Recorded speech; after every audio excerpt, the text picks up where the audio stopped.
तो धुन एक व्यक्ति था जो कपड़ा बेचने वाला था। उसको यही धुन लगी थी कि मैं कपड़ा अच्छे से अच्छे ग्राहक को बेचूं, ज्यादा से ज्यादा बेचूं, आने वाले कस्टमर को मैं खुश रखूं, वो पसंद मेरे दुकान में आए कपड़ा खरीदने। हाँ, तो सारा दिन कपड़ा बेचता था, काटता था, कपड़ा बेचता था, काटता था, बेचता था, लोगों को उसका कीमत बताता था। तो रात को सोया, नींद में वो कपड़ा बेच रहा है। कहता कितना मीटर? तो 4 मीटर। तो अपना चद्दर फाड़ रहा है वो, क्योंकि वो कपड़ा बेच रहा है ना। उसकी माँ आई, कहता तू क्या कर रहा है? कहता माँ तुम बीच में नहीं आया करो, तो मैं बेच रहा हूँ ना, वो अच्छा सस्ते दाम में वो ले रहा है, तुम बीच में आया नहीं करो। तो वो फाड़ रहा है अपना चद्दर जो ओढ़ा था, उसको फाड़ा। उसको धुन लगी है कपड़ा बेचना, कपड़ा बेचना, कपड़ा बेचना। और हमको क्या धुन होना चाहिए? हमें संपन्न संपूर्ण बनना, हमें संपूर्ण पवित्र बनना, हम विकर्माजीत बनना, सतो प्रधान अवस्था को प्राप्त करना। बड़ी दादी जब अव्यक्त हुए, दादी प्रकाशमणि को जानते हैं आप सब? नहीं जानते? जानते हैं ना। अभी पिछले 2 महीने पहले ही तो हम दादी के निमित्त भोग भी लगाए, यहाँ पर भी लगाए होंगे। लगाया? हाँ। तो दादी जब अव्यक्त हुए, अव्यक्त होने के बाद फर्स्ट संदेश जो दादी गुलजार लाई, बहुत सुंदर, बहुत सुंदर वो मैसेज था, संदेश था। आप सभी ने भी सुना होगा, मैं सिर्फ आपको याद दिला रही हूँ, क्योंकि वो संदेश जो है मुझे खुद को पर्सनली बहुत अच्छा लगा। मेरा ध्यान उस पर ज्यादा गया। बाकी तो और 13 दिन तो संदेश आते रहे, पर ये जो फर्स्ट संदेश था बहुत महत्वपूर्ण संदेश था।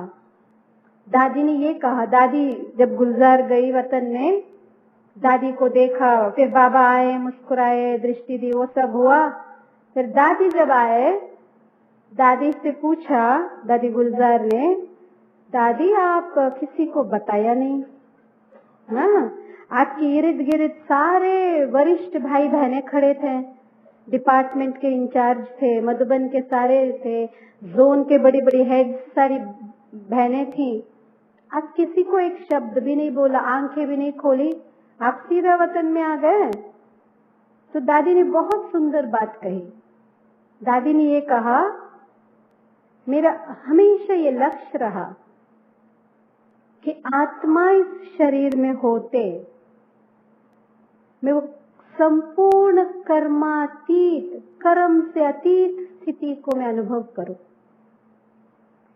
कर्म से अतीत स्थिति क्या है? बहुत सुंदर बात। दादी ने कहा कि मुझे मालूम है कि सब खड़े हैं, मुझे पता है। मुझे ये भी पता है यज्ञ के कुछ कारोबारों के बाद मुझे कुछ लोगों को कहना भी है, भाई उनको ये बात कहो, ये सब मुझे मालूम है। लेकिन मैं आत्मा उन बातों में फंसी नहीं हूं, मुझे वो बातें खींचती नहीं है, मैं आजाद महसूस कर रही हूँ। कोई बंधन मुझे बांध नहीं रहा। मुझे ऐसा महसूस हो रहा है, मुझे पता है, सब पता है। न कोई व्यक्ति मुझे अपने तरफ खींच रहा है, न कोई बात अपनी तरफ खींच रही है, न कोई मेरी जिम्मेदारी अपनी तरफ खींच रही है। मैं एकदम बाबा के लगन में मग्न थी। मुझे मालूम सब है, मुझे ये भी मालूम है कौन कौन कहाँ खड़ा है, पर मेरी बुद्धि उस तरफ खींचा नहीं। अतीत कराने वाला करा रहा, यज्ञ चलाने वाला चला रहा। मुझे अपने संपूर्ण अवस्था को पा करके बाबा के पास वतन में जाना है, और वतन से मुझे सेवा करना है, जो बाबा ने मुझे सेवा दी। कर्म से अतीत होना एक है, अब मैं जो कर्म कर रही हूं, हम तुरंत उसके फल के पीछे भागते हैं। मैंने आपसे बहुत अच्छा व्यवहार किया, मैंने आपको कुछ अच्छा दिया, तो मैं ये सोचती हूँ, ये मेरी इच्छा बनी रहती है कि मैंने जो आपसे कहा, मैंने जिस प्रकार का व्यवहार आपसे किया, आप भी मेरे से ऐसा करें। मैंने आपको ये दिया तो आप भी मुझे दें। तो मेरे अपने कर्मों के फल की इच्छा मैं अब रखती हूँ। दूसरी बात, दूसरों के अच्छे व बुरे कर्म मुझ पर असर करता है। आप जो कर रहे हैं मुझे पसंद नहीं आ रहा, मैं बहुत डिस्टर्ब हो रही हूँ। कर्म आप कर रहे हैं और डिस्टर्ब मैं हो रही हूँ। झूठ आप बोल रहे हैं, गुस्सा मुझे आ रहा है, यानी गलत काम आपका, उसका असर मुझ पर पड़ रहा है। मैं इरिटेट हो रही हूँ, मेरे अंदर चिड़चिड़ापन आ रहा है, मेरे अंदर घृणा भाव आ रहा है, मेरी भावनाएं पूर्ण चेंज। और गलत आप गलत करके खा पी के सो रहे हैं और परेशानी मेरे को हो रही है, मेरी नींद उड़ गई, ये क्यों किया, क्यों हुआ, क्यों हुआ। इसका मतलब आपके कर्मों का असर मुझ पर पड़ रहा है। न केवल बुरा कर्म का असर, आपके अच्छे कर्मों का भी असर मुझ पर पड़ रहा है। अरे कितना अच्छा था, क्या था, तो याद वही वही आए, वही वही याद आए, उनकी अच्छाई की तरफ मेरा मन खींचता चला जाए। क्यों? एक इंसान है ना, इंसान के तरफ मन आकर्षित होना मतलब पाप के तरफ आकर्षित होना गलत। तीसरा कर्म, हमारे पिछले कर्मों के भी हमारे सामने बातें आती हैं। पिछले कर्मों के अच्छे व बुरे फल से भी हमें अतीत होना है, इसमें लिप्त नहीं होना। तो ये जो स्थिति है इसको कर्मातीत स्थिति कहते हैं। सुना? तो कितनी ऊंची बात है ये, और हम कहाँ रह रहे हैं? इतना बड़ा काम हमारे सामने है, और हम किन लफड़ों में पड़े हैं, किन बातों में पड़े हैं, किसके पीछे भाग रहे हैं? परमात्मा शिव बाबा जब ब्रह्मा में आए, अपना परिचय दिया। क्या दिया? निजानंद स्वरूपम शिवोहम शिवोहम। कितना सुंदर। ये संसार में से कोई ताकत नहीं है शब्द कह सकता सिवाय परमात्मा के, क्योंकि सच्चा आनंद एक परमात्मा ही में ही है, आनंद कहीं और है ही नहीं। इसलिए संसार में जो भी आध्यात्मिक पथ पर चलने वाले सन्यासी है, उदासी है, महामंडलेश्वर है, धर्म वाले हैं, जब वो अपने धर्म में चले जाते हैं, अपने नाम के साथ आनंद जोड़ते हैं। नाम बदलते हैं ना सन्यासी लोग खास अक्सर करके, दयानंद, परमानंद, और क्या आनंद? विवेकानंद, फलानानंद, आनंदी आनंद है, ताकि उनको अपने लक्ष्य याद रहे कि मुझे आनंद की प्राप्ति करनी है। और परम आत्मा स्वयं हमारा बाप है, साथी है, साजन है, जो आनंद लुटाने आए हैं, और हमें आनंद प्राप्ति नहीं हो रही। एक बार बाबा के बच्चे बन करके एक बार उस परम आनंद की प्राप्ति तो करके देखे, चख के तो देखे, क्या मजा है उसमें। अरे दुनिया तो फीका लगेगा, आपका मन नहीं करेगा किसी की तरफ, इस संसार की तरफ देखने के भी मन नहीं करे। एक बार तो बाबा के बच्चे बनकर उसका टेस्ट, आनंद तो लेके देखे। तो हमें इस आनंद की प्राप्ति की तरफ जाना चाहिए। तुम किन बातों में पड़े हैं? कहाँ जा रही है बुद्धि? क्यों भटक रही है? हम आए हैं आनंद की प्राप्ति के लिए, और हम इधर उधर बातों में अपनी सारी जीवन व्यर्थ कर रहे हैं। बाबा रोज कहता आओ बच्चे, आओ बच्चे, ये आनंद का भंडार पड़ा है। परम आनंद किसी युग में किसी इंसान को कितने भी तप याग दप कर ले, ये न मिलने वाली चीज हमें प्राप्त हो रहा और अब इसका कदर भी नहीं है।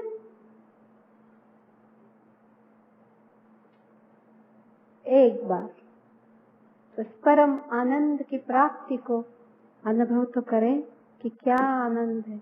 इंद्रियातीत आनंद है वो, इंद्रियातीत सुख है वो, कि शरीर से कोई भी अंग से प्राप्त करने वाला सुख नहीं है। सीधा आत्मा उस आनंद में इतना मग्न हो जाए, इतना मग्न हो जाए कि अपने देह तो क्या, दुनिया तो क्या, ये तो क्या, ये तो क्या, कुछ दिखाई न दे। ये है योग की सर्वोत्तम स्थिति, आनंद की प्राप्ति। और हम किन लफड़ों में पड़े हैं, किस में उलझ रहे हैं, किधर देख रहे हैं, क्या दिखाई दे रहा। फोकस। बाबा के बच्चे बनने के बाद जो लक्ष्य लेकर के हम आए हैं, हर रोज अपने आप को लक्ष्य की याद दिलाते जाएं। जिस दिन आप अपने लक्ष्य को भूल जाओगे, रास्ते से भटक जाओगे। जो इंसान रास्ते से भटक गया मंजिल नहीं पहुंच सकता, वो भटका ही रहता है। जिंदगी भर भटकते रहेगा, उसको ठिकाना नहीं मिलना। इसलिए प्लीज, हम सबकी जिंदगियां कीमती हैं, हम बाबा के बच्चे बने हैं, ये हम सबके परम सौभाग्य हैं। पर इस जिंदगी को, इस ईश्वरीय जिंदगी को जाया नहीं करना। अपने आनंद की प्राप्ति के तरफ हम आगे बढ़ते जाएं। इधर उधर की छोटी छोटी बातों में मन को उलझाना ही नहीं है। उलझाना माना रास्ते से हट जाना, भटक जाना। बल्कि किसी भी प्रकार के उलझन में पड़ना ही नहीं, अपने लगन में मग्न रहना। मग्न ऐसा जो कौन आता कौन जाता पता न चले।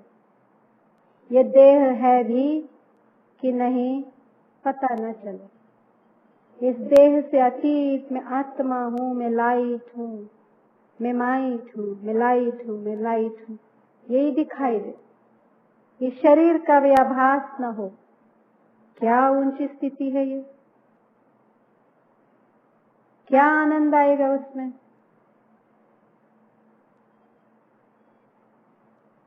इस स्थिति को हमें प्राप्त करना है तो योग में अग्नि पैदा होगा। इस अग्नि में ही विकर्म विनाश होंगे। हम बैठे, कुछ इधर याद किया, कुछ उधर याद किया, कुछ बाबा बाबा बोला, कुछ आत्मा आत्मा बोला, सूर्य चांद बोला, फिर नीचे आ गए, फिर ऊपर से सूर्य चांद बोला। रे कितने बार सूर्य चांद कर रहे हो।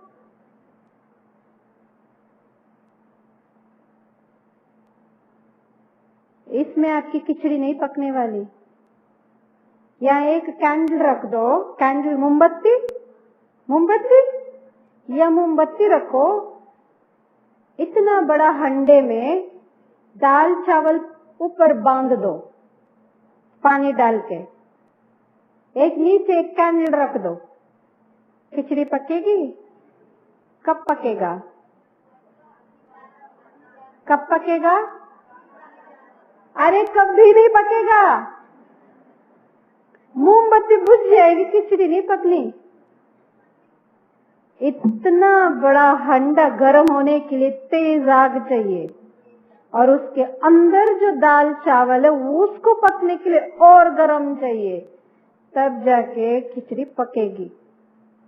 हमारे जलाए हुए मोमबत्ती है, वो भी हिल रहा हवा में, इधर हवा या इधर देगा, उधर हवा या उधर देगा। और इतना बड़ा हंडा है पापों का, है 63 जन्मों के पाप के हंडे भर के बांध दिए हैं। अब उसको पकाना है, कैसे पकेगा भैया? कब पकता है? ये एक जन्म की खिचड़ी नहीं है, वो जन्मों की खिचड़ी पकानी है हमें, तो पकेगी कैसा?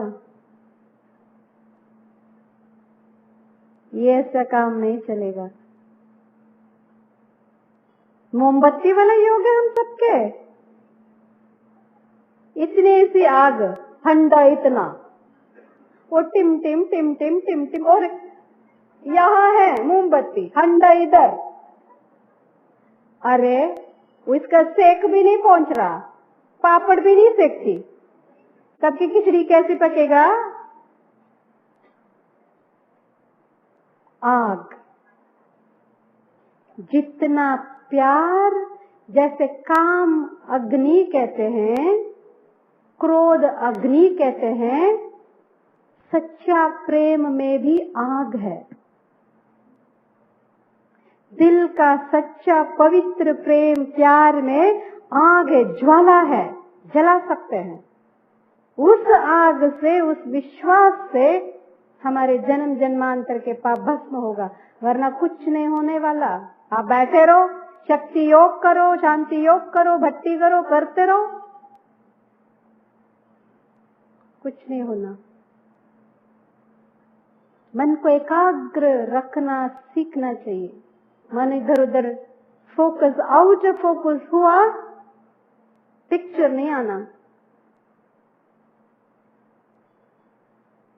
इसीलिए बाबा के प्रति दिल में पूरा प्यार, श्रद्धा, विश्वास भर के बैठना।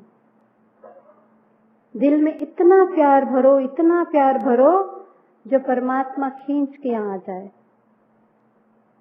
हम प्यार के सागर के बच्चे हैं, क्या परमात्मा के प्रति इतना प्यार नहीं दिल में रख सकते? अरे जो इंसान हमें धोखा दे रहा है, जो इंसान हमको दुख दे रहा है, जो इंसान हमसे झूठ बोल रहा है, जो इंसान हमें रुलाता है, उसके लिए आप प्यार करते हैं? और परमात्मा सुख का सागर है, उसके लिए प्यार नहीं, उसके लिए विश्वास पूरा नहीं? ये सही बात नहीं। वो प्यार, वो लगन वाला प्यार, उसमें अग्नि है। सिर्फ लगन लगना नहीं है, उस लगन में मग्न होना, या नहीं डूब जाना। जो चीज डूब जाती है ना, बाहर दिखाई नहीं देगा।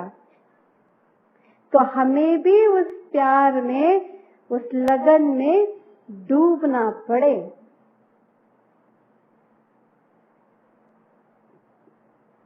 तो जो योग में जब हम बैठते हैं, उसमें हम मग्न हो जाते हैं। आप मुझे सच बताए, दृष्टि इधर उधर जाएगी? मैं बांग्लादेश गई थी, बहुत साल पहले की बात है। वहां पे राखी पर हम गए थे। बांग्लादेश हमारे पड़ोसी देश है। वहां पे मेरे को एक इंटरेस्टिंग चीज दिखाई। एक पार्क है, बहुत बड़ा पार्क है वो, उसको लवर्स पार्क का नाम दिया है। वो छोटे छोटे छोटे ऐसे वो बना हुआ है, और दो दो जो जोड़ी जोड़ी बैठे हुए होते हैं वहां पे, और मेन रोड से दिख रहा है, सब दिख रहा है। वो लोग मस्त है अपने में, उनको कोई परवाह नहीं कि रोड से हमको कोई देख रहा है, क्या कर रहा है वो, क्योंकि वो पार्क है ही लवर्स का। और वो छोटे छोटे ऐसे ऐसे एक वो बना हुआ है, तो दो दो दो दो दो दो वहां यहाँ यहाँ यहाँ बैठा हुआ होता है।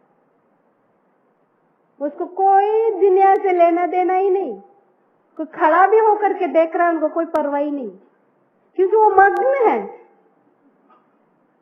तो क्या हम परमात्मा प्यार में मग्न क्यों हो नहीं पा रहे हैं? हम इधर उधर देखते हैं, हमको कौन देख रहा? हमारा फोटो आ रहा है कि नहीं है? मैं अच्छी दिख रही हूँ कि नहीं? वो आया कि नहीं? अरे यहाँ बैठने वाली कहाँ गई? वो तो आई नहीं। अरे भैया क्या पड़ी है?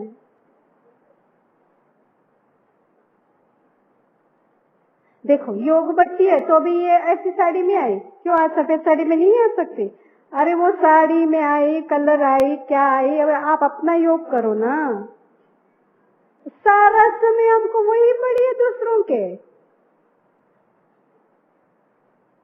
अरे छोड़ो भाई, छोड़ो छोड़ो, सब छोड़ो। हमको कोई नहीं पकड़ा, हम इन सब बातों को पकड़ के बैठे हैं।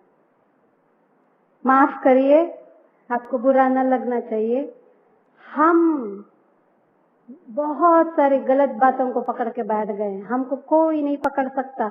आत्मा में इतनी ताकत है, इसको कोई शक्ति बांध नहीं सकती। हम खुद बंधे हुए हैं, हम खुद बंधे हुए हैं। हम बातों को लेकर के पकड़ के बैठे हैं। इधर उधर हमारी दृष्टि जाती है। क्यों जाती है? क्योंकि प्यार का महसूस नहीं है। एक बार उस परमात्म प्यार का अनुभव करके देखें तो हमारी दृष्टि जाएगी नहीं, परवाह ही नहीं। प्यार करने वालों को परवाह नहीं होता। अरे दुनिया में प्यार करने वाले पूछ के तो देखो, उनको तो क्या दुनिया परवाह ही नहीं। माँ बाप का परवाह नहीं, समाज का परवाह नहीं, परवाह ही नहीं है। वो 4 दिन के बाद लड़ झगड़ के फिर आ जाएंगे घर, भाग के जाएंगे, फिर 2 दिन में आ भी सकते हैं। पर हमारा तो परमात्म प्यार, तो हमें क्यों परवाह है? कोई परवाह नहीं। अरे कोई कुछ करता है नहीं करता है, कोई परवाह नहीं। हम अपने प्यार में मग्न होना है, और ऐसा मग्न जिसमें आग निकले, चिंगारे निकले, जो हमारे जन्म जन्मांतर के पाप को दग्ध करे। ऐसा चिंगारे जो सारी दुनिया के पाप को विनाश करे। ऐसे चिंगारे जो सोने में बहुत सारे खाद पड़ी हुई है, उसको निकाले। ऐसे चिंगारे तो वो प्यार में है बड़ा शक्ति। तो दिल में, दिमाग में, आंखों में इतना प्यार बाबा के प्रति भर के बैठे हैं जो बस सब कुछ भूल जाए। ऐसा में महसूस हो वो था ही नहीं। उसको कहते हैं गोप गोपी, जिनको शुद्ध बुद्ध नहीं था कि नंगे पैर हैं, कि बाल बना है, कि कोई है, रोटी जल रही है। उनको शुद्ध बुद्ध नहीं। एक मेरा तो गिरधर गोपाल, बस वो वाला प्यार मन में पूरा भर के बैठेंगे। बुरा तो नहीं लगा? अब हम 7:30 बजे तक बाबा की याद में बैठेंगे। हम आज ऐसा याद करेंगे, ध्यान से सुनेंगे सभी। एकदम हम स्थिर बैठेंगे और अपने मन में बाबा को आज निमंत्रण देंगे। आज हम सब बैठ करके बाबा का आह्वान करेंगे। करें? और हर एक यहाँ जो बैठा ऐसा महसूस करे, सचमुच मेरे सामने आज बाबा आया है, मेरे लिए बाबा आ गया। इधर इस हॉल में इस वक्त बाबा कहीं नहीं है, यहाँ है मेरे सामने। तो हम ऐसा बाबा का आह्वान करेंगे और दिल में बाबा के लिए ऐसा प्यार जगा के बैठेंगे, लग्न में मगन हो जाएंगे। देखना कितना आग निकलेगा आज। ऐसा आग निकलना चाहिए जो आसपास में लोगों को गर्मी लगने लगे। भाई आग कहाँ से आ रही है, आग कहाँ से आ रही है? हैं जी? और मैं चाहूंगी जितनी भी हमारी टीचर्स बहन, छोटी बड़ी जितनी भी है, सब आ जाए। सब हम सब साथ में बैठेंगे और हम सब इकट्ठे यहाँ पे योग लगाएंगे। ठीक बात? दिल में। और अच्छे अच्छे बीच में भैया मैं थोड़ा थोड़ा बोलूंगी। बाबा के ऐसे प्यार भरे गीत बजाना जो इन सब के आंखों में आंसू लाना, वो आपका काम है। बोलना मेरा काम है, आंसू लाना आपका काम है। और पोंछना आपका काम है। रुमाल है सबके पास? हाँ, आंसू पोंछना। रुमाल नहीं है तो बोलना भाई, रुमाल हम दे देंगे। हाँ, सभी बहनें हम नम्र निवेदन करते हैं, बड़ी दीदियां ऊपर आ जाएंगे, हमारे सब छोटी दीदियां यहाँ आ जाएंगे, सब आ जाएंगे। आज स्टेज भर के दीदियां बैठेगी। हाँ, आ जाओ सब दीदियां। आज हमारे लिए दशहरा भी है और दिवाली भी, ठीक है? हाँ, हम सभी जो हमारी तपस्विनी योगी बहनों को ताली बजाकर स्टेज पर हम आह्वान करेंगे। हाँ, सब बहनों को पहले आह्वान करेंगे, सब बहनें आ जाए, फिर हम बाबा को आह्वान करेंगे। हाँ, आ जाओ, तालियां बजाओ भाई, आह्वान करो, देवियां हैं, सब बैठ जाओ।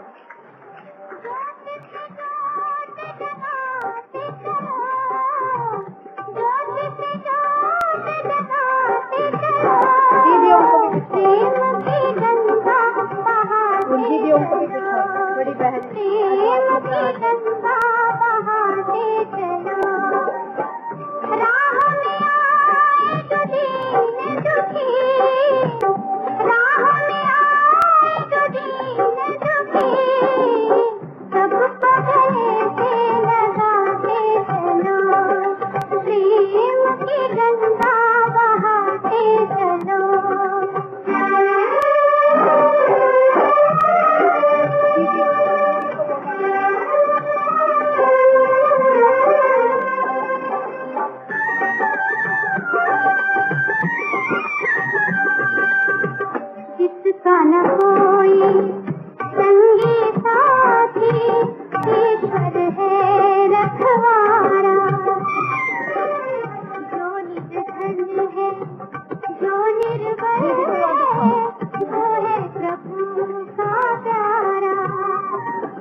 सभी अपने स्थान ग्रहण करेंगे।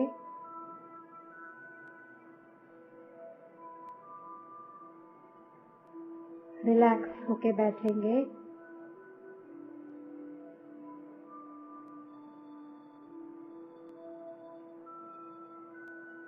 लंबा श्वास लें।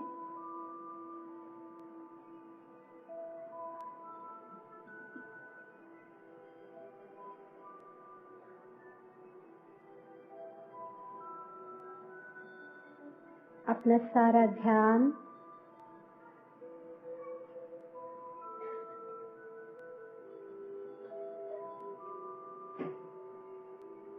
अपने आप में एकाग्र करें।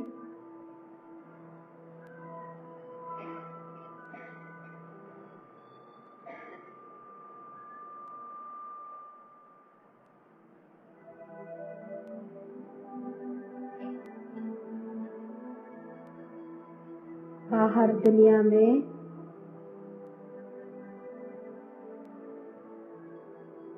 देवियों का आह्वान कर रहे हैं।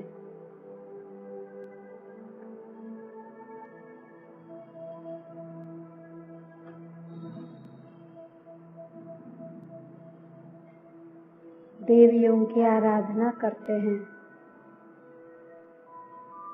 भजन कीर्तन कर रहे हैं और हम सभी देवियों का भी देव महादेव का आह्वान कर रहे हैं।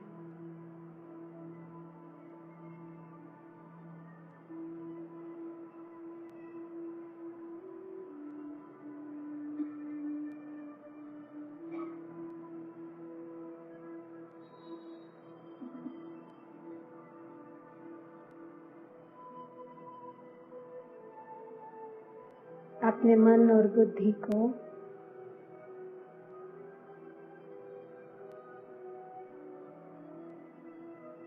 अपनी आसन स्थिति में स्थित करें।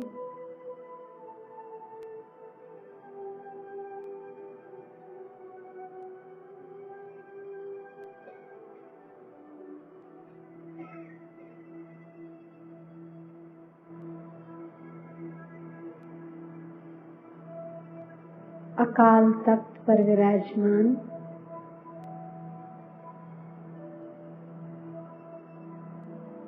मैं अविनाशी चैतन्य शक्ति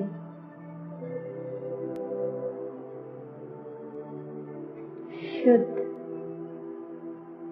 पवित्र आत्मा हूँ। महसूस करें अपनी शुद्धता की शक्ति को।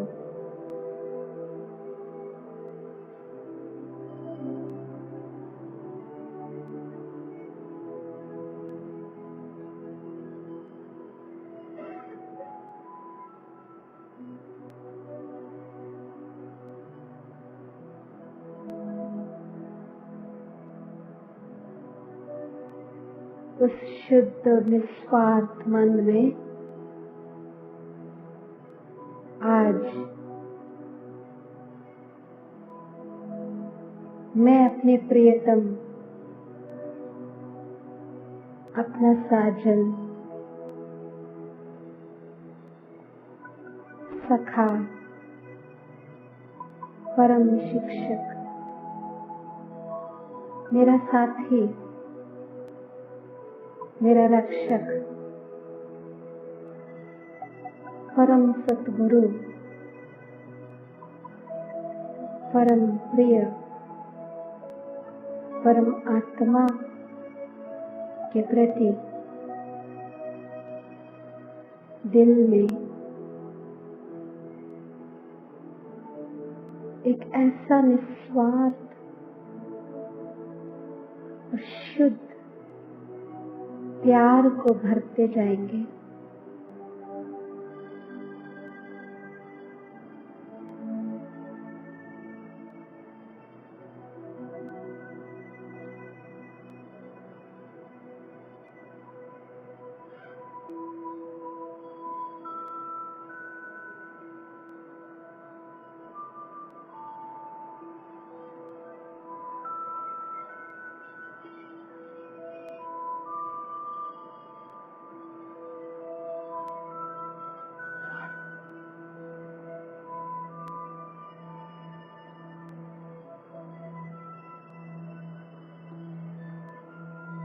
मन में समर्पण भाव को लेकर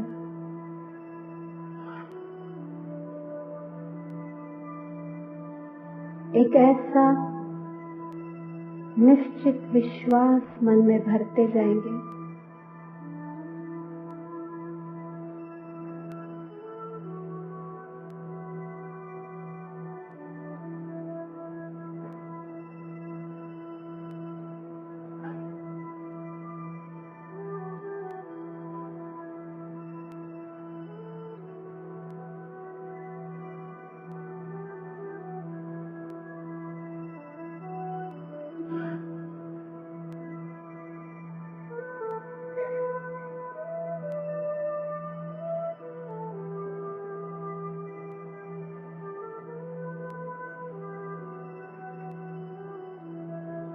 हम आज अपने दिल को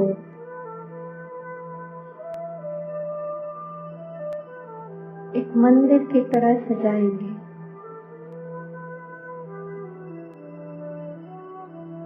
या महल की तरह सजाएंगे।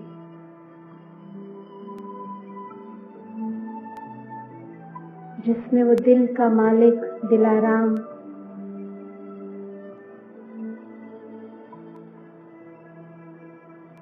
आकर के हमेशा के लिए बस जाए।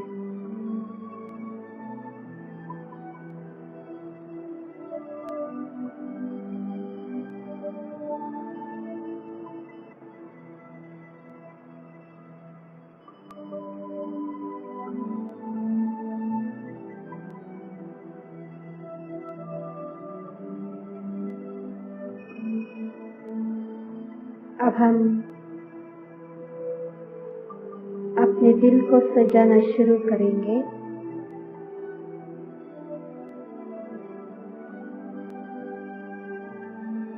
इतना सर्वश्रेष्ठ परमात्मा जो ऊंचते ऊंच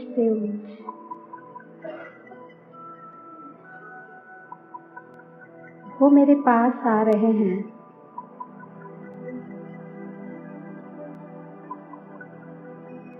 तो मैं अपने दिल को, अपने मन को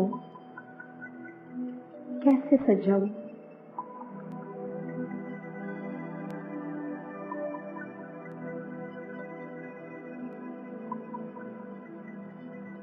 जैसे आपके घर में कोई बहुत बड़ा मेहमान आता है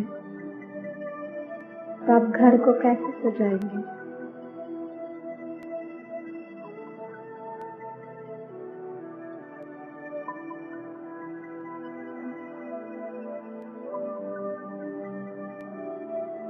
ऐसे अपने दिल को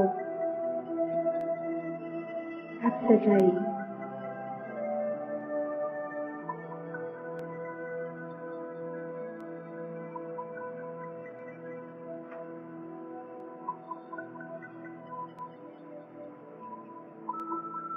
दिल को उन बातों से सजाइए जो शिव बाबा को प्रिय है, जो साजन को प्रिय है।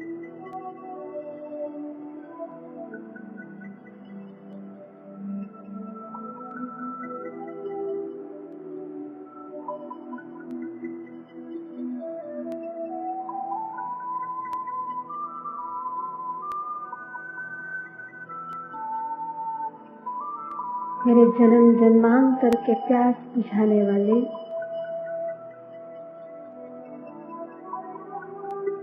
जन्म जन्मांतर के पापों से मुक्त करने वाला मेरा बाबा,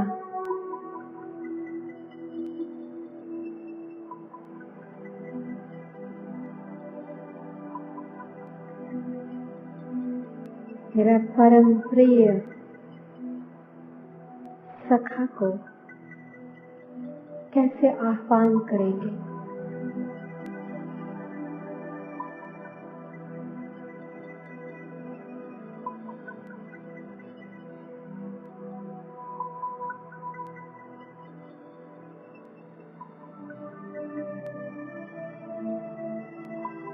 कैसे बिठाएंगे?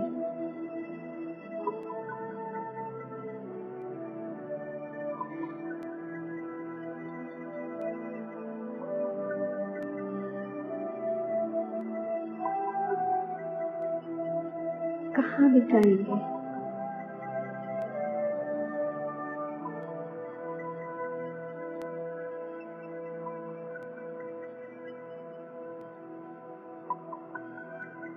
उस परमात्मा के प्रति मेरी भावनाएं दिल में किस तरह की भरेंगे?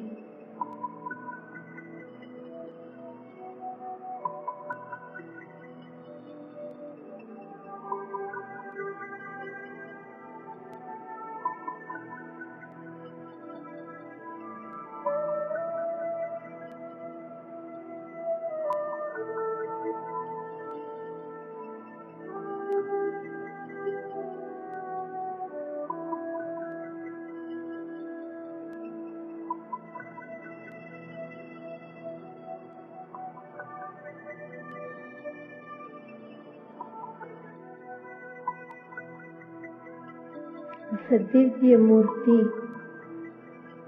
बाप दादा जो आज मेरे दिल में मेरे पास है, उनको निहारिए।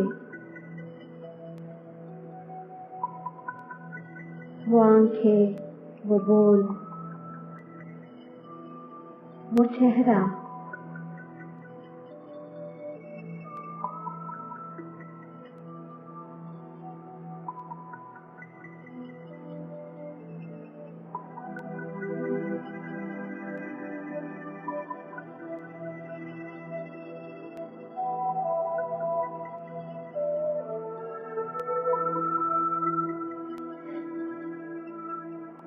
ऐसा दिव्य लौकिक स्वरूप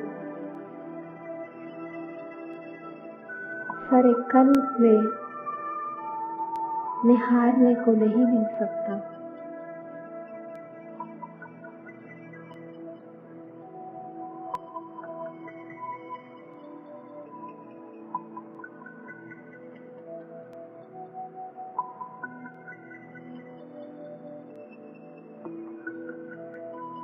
ये देखते देखते हम अपनी पूरी जिंदगी गुजार सकते हैं। कितना वो दिव्य रूप है, कितना प्यारा स्वरूप है।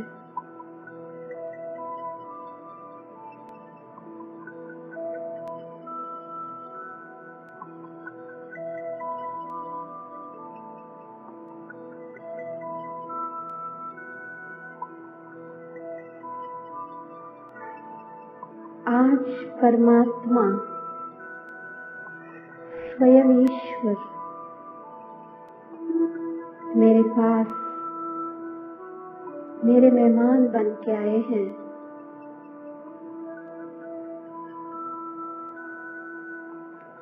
तो उनसे क्या बात करेंगे?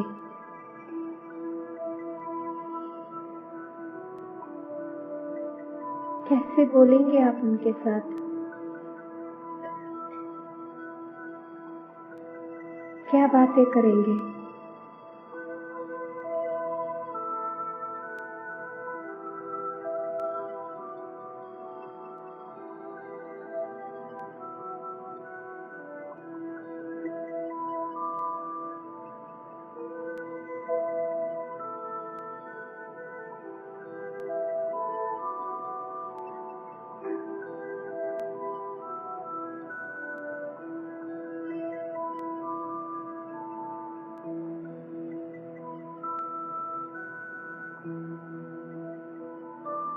आज हम अपने साथी के सामने दिल के सारी बातें, सारा बोझ उनके सामने रख देंगे।